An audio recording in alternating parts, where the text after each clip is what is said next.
எல்லா மனுஷருக்கும் ரட்சிப்பை அளிக்கத்தக்க தேவ கிருபையானது பிரசன்னமாகி நமக்கு போதிக்கிறது என்று எழுதப்பட்டிருக்கிற வேத வாக்கியத்திற்காக எங்கள் தேவாதி தேவனுக்கு கொடான கோடி ஸ்தோத்திரங்கள் உண்டாகட்டும். எல்லாரும் ரட்சிக்கப்பட வேண்டும் என்று சித்தம் கொண்டிருக்கிற எங்கள் தேவனே உங்களுக்கு ஸ்தோத்திரம். உங்கள் கிருபை, தேவ கிருபை இந்த பூமியில் பிரசன்னமானதற்காக நன்றி. அந்த தேவ கிருபை இப்பொழுது எங்களை வழிநடத்துகிறதற்காக ஸ்தோத்திரம். தேவ கிருபை எங்களை போதிக்கட்டும்.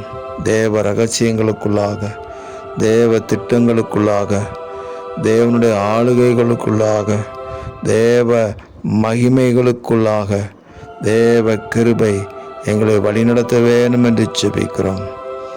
கிருபையினாலே ரட்சிக்கப்பட்டீர்கள்.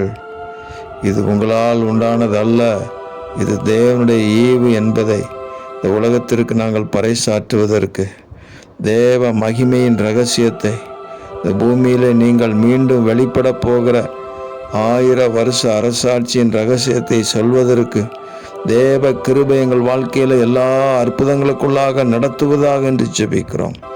தேவாதி தேவன் அப்படி செய்கிறதுக்காக ஸ்தோத்திரம். இரட்சகர் இயேசு கிறிஸ்துவின் நாமத்தில் ஜெபிக்கிறோம் பிதாவே. ஆமேன், ஆமேன், ஆமேன்.